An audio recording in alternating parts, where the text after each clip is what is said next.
خوش آمدید. کبھی اے نوجوان مسلم تدبر بھی کیا تو نے؟ وہ کیا گردوں تھا تو جس کا ایک ٹوٹا ہوا تارا. تجھے اس قوم نے پالا ہے آغوش محبت میں، کچل ڈالا تھا جس نے پاؤں میں تاج سر دارا. آج کے اس پروگرام کا مہمان بھی کچھ ایسا ہی ہے. عرفان رمضان میں مہمان رمضان اس وقت آپ کو ملوا رہا ہے ایک ایسے شخص سے کہ نوجوانوں کی امید ہے، مظلوموں کی آواز ہے، اور پھر اس نے بہت سارے مسائل کا حل اپنی ذات میں ڈھونڈ نکالا ہے. وہ محفل میں اس شمع کی مانند ہے جو روشن رہتی ہے، شکایت نہیں کرتی، بلکہ میں تو اس طرح سے بھی کہہ سکتا ہوں کہ پنگے باز. ہر چیز میں جہاں پہ کچھ غلط ہو رہا ہے وہاں پہ حق کی آواز بلند کرنے کے لیے موجود ہے. جے ڈی سی یعنی ظفر عباس. السلام علیکم ورحمۃ اللہ. کیسے مزاج؟ آپ خیریت سے؟ خیریت سے، ٹھیک ٹھاک ہے. ہمیں آپ کی مدد کی ضرورت ہے، آپ کے اپنوں کو آپ کی مدد کی ضرورت ہے، کیونکہ دنیا بھر کی امداد تو انہوں نے کرنی ہے، ٹھیکہ انہوں نے اٹھایا ہوا. جن کی ذمہ داری ہے وہ ذمہ داری نہ نبھائیں، یہ اٹھائیں تو پھر ان کو بھی کوئی حوصلہ دے، ہمت دے. ظفر عباس صاحب، کیا چاہیے آپ کو اس ملک سے، کیوں اتنی خدمت کرتے ہیں؟ اصل میں لازمی بات ہے، یہاں پیدا ہوئے ہیں، ہمارا ملک ہے.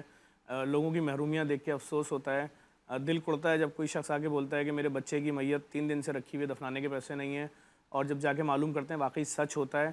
اور سفید پوش لوگ ہیں، کیسے کسی کے آگے ہاتھ پھیلائیں گے؟ اور کتنی بڑی مصیبت کی بات ہے کہ انسان کا جگر گوشہ، اس کا بیٹا، اس کی اولاد مر جائے بیماری میں، اور اس کے پاس دفنانے کے 25,000 روپے نہ ہوں، اور کوئی ایسی جگہ نہ ہو جہاں وہ جائے اور سرکاری کے اس کو قبر کے پیسے مل جائیں. در در کی ٹھوکریں کھا رہا ہو. تو یہ سب حالات جب آپ دیکھیں گے تو کیا کریں گے؟ ایسے ہی ہے. اگر آپ کو لوگ بھروسہ کرتے ہیں، آپ کی آواز سنتے ہیں، خدا نے آپ کی زبان میں ذرا سی بھی تاثیر دی تو آپ پھر یہی کریں گے کہ آؤ یار ایک فری قبرستان بنا دیتے ہیں. واہ، جیسے کہ آپ کر رہے ہیں. ابھی ایک ہم نے سرد کر خانہ دیا. آپ نے بنایا ہے، میرا ہم خیال نے ہے سرد کراچی خانہ میں. بھی دنیا کا سب سے بڑا سرد خانہ بنا دیا، 1000 میتوں کا. دیکھیں کوئی بھی واقعہ ہوتا ہے، جہاز گر گیا، صحیح ہے. اب ایک ایسے مردہ خانے کی ضرورت ہے یہاں سنگل باڈی رکھی جائے. باڈی جلی ہوئی ہے، سلپ ہو رہی ہے، گر رہی ہے بار بار. اگر باڈی پہ باڈی رکھی جائے گی، جب باڈی گرے گی تو اس کی ناک ٹوٹے گی، چربی باہر آ جائے گی. بیٹا بولے گا صبح پاپا کی باڈی دیکھی تھی، ان کی تو ناک تھی، جی کیونکہ شکل تو ہے ہی نہیں. ہر ساری جلی ہوئی باڈیاں ایک جیسی ہیں. جی. پہلی شناخت کس سے ہو رہی ہے؟ بیلٹ سے شناخت ہو رہی ہے، کسی کی دانت سے شناخت ہو رہی ہے، کسی انگوٹھی سے شناخت ہو رہی ہے. اس میں بھی اگر باڈی پارٹس ٹوٹتے چلے جائیں کہ جی وہ تو ہماری بہن کی باڈی تھی، اس کی گود میں بچہ بھی تھا جلا ہوا، وہ بچہ کہاں گیا؟ اچھا بھائی باڈی گری تھی، بچہ الگ گر کے کہیں ٹوٹ گیا یا کیا ہو گیا. تو ہم نے کہا کہ ایسا مردہ دیکھیں کراچی میں 1600 لوگ ڈیلی اپنی موت مرتے ہیں. 1600 لوگ، 5 کروڑ کی آبادی کا شہر ہے. اب اگر یہاں پر ایک مردہ خانہ بھی نہیں ہوگا 1000 2000 3000 میتوں کا تو کیا ہوگا؟ رات میں انتقال ہوا ہے، دفنانا ہے دن میں ظہر میں، صحیح کہہ رہے ہیں. یا رات میں انتقال ہوا ہے، بیٹی آ رہی ہے امریکہ سے، اکلوتی اولاد ہے، بولی باپ کو دیکھوں گی، اس کے بغیر نہیں دفنانا. تو 2 دن تو باڈی رکھنی ہے آپ کو. اور اس کی آپ کوئی فیس بھی نہیں لیتے؟ نہیں، نہ میت رکھنے کی فیس ہے، نہ غسل کی فیس ہے، نہ کفن کی فیس ہے، نہ میت بسیں خریدی ہیں ہینو کمپنی سے، ایک بس کروڑوں روپے کی ہے. مگر آپ شاید میت کی لاش پہ تلاش کرتے ہوں گے، جی شیعہ ہے، سنی ہے، وہابی بریلوی، ایسا کرتے ہیں آپ؟ ہمارے جے ڈی سی وہ واحد ادارہ کہہ لیں جو ایدھی کے لائن پہ چل رہا ہے. ہم نے آج تک کسی سے پوچھا ہی نہیں ہے. یہی تو تکلیف ہے لوگوں کو کہ بھائی جب مطلب ایک سسٹم ہے نا کوئی کہ اب بھائی ہم نے کلیئر بولا کہ ہم ایدھی والی لائن پہ چل رہے ہیں. بھائی ایک عورت آ رہی ہے، بولی میرا شوہر مر گیا، میں عدت میں تھی، عدت چھوڑ کے اٹھی ہوں، آج چوتھا دن ہے، میرے بچے بھوکے ہیں 2 دن سے، تو میرے لیے اتنا بہت ہے کہ یہ ایک بیوہ ہے اور اس کے بچے یتیم ہیں. نہیں پوچھتے کس سے مذہب؟ ہم نے آج تک نہیں پوچھا. یہ اسی پہ تو ہمارے خلاف پروپیگنڈے ہوتے تو ہیں. لوگ کیوں کہتے ہیں جی یہ ادارہ ہے، یہ اس کمیونٹی بھائی کا بات یہ ہے کہ ایسا سسٹم ہوگا نا. اب جب وہ دیکھتے ہیں کہ ایک ایسا ادارہ ہے، بہت سارے ادارے ہوں گے ہو سکتا ہے، لیکن یہ تو پوچھتے ہی نہیں تھے کہ ہم نے سیلاب میں لاکھوں بورے راشن دیا، تو کیا بوروں پہ پرنٹ کیا ہوا تھا کہ یہ مسلم کا بورا ہے، یہ غیر مسلم کا بورا ہے، یہ سنی کا ہے، یہ شیعہ کا ہے، یہ مہاجر کا ہے، یہ سندھی کا ہے، پنجابی کا؟ نہیں، سب کو پہنچا ہے. سب کو. اور ہم نے تو کھلا کام کیا آج تک. سب سے بہت سارے اچھے کام آپ نے کیے ہیں. اب یہ ریپڈ سے سوالات ہیں میرے. سب سے اچھا کام جس کو کرنے کے بعد دل بڑا مطمئن، سب سے اچھا کام، یعنی سارے اچھے کام. دیکھیں ہمارے ہر کام ابھی صبح میں سیری کرا کے آ رہا ہوں نا لوگوں کو. دیکھیں ہماری سیری جے ڈی سی کی دنیا کی پہلی سیری تھی جو عوامی سیری تھی، اس میں 40 ہزار لوگ کھانا کھاتے تھے. میں پہلی رمضان کو ہنستے ہوئے لہکتے ہوئے ویڈیو بناتا تھا. یہ دیکھیں ملتان سے سارے شتر مرغ خرید لیے فارم ہاؤس کے، آج اہلیان کراچی شتر مرغ کھائیں گے. ایسا ہی ہے. ٹھیک ہے، کیونکہ ہم چاہتے تھے سب ایک ساتھ بیٹھے، نفرتیں ختم ہوں. یہ روزانہ 14 لوگ مارے جا رہے ہیں کراچی میں زبان اور مسلک کے نام پہ، ختم ہو، سب ایک ہوں. ہم کامیاب ہوئے اس میں، نفرتیں ختم ہوئی. آج جی بکرے کی مندی ہے، تم دکان پہ صرف دیکھ سکتے ہو، کھا نہیں سکتے خرید کے، آؤ. وہ ایک الگ جذبہ تھا، لوگ خوش ہوتے تھے، ہنستے تھے. ابھی میں پہلی رمضان کو لائیو ویڈیو جب بنا رہا تھا، آپ میری لائیو ویڈیو دیکھ لیں، میں 5 دفعہ اس ویڈیو میں میری آواز بند ہو گئی. کیوں؟ میں رویا ہوں کیمرہ ہٹا کے. وجہ؟ ارے جس کا چہرہ دیکھ رہا ہوں پوری فیملیاں آئی ہوئی ہیں، اور چہروں سے وہ تاثر مل رہا ہے کہ انہوں نے اپنے بچوں کو بولا کہ بیٹا چلو سحری کر لو، نہیں تو پورے دن بھوکے رہنا. گھر میں ہر برنی خالی ہے، دال کی برنی خالی ہے، چینی کی خالی، چاول کی خالی، آٹے. بھائی دیکھیں حکمرانوں کو آپ کی کیا فکر ہے یار؟ وہ سوچ ہی نہیں رہے کہ ہم نے 850 روپے میں جو 5 کلو آٹا آتا تھا، ہم نے 30 کلو آٹا آتا تھا 5 کلو کر دیا ہے. ہر 40 ہزار روپے کمانے والا آدمی دوسری تاریخ کو بھیک مانگ رہا ہے. کیوں؟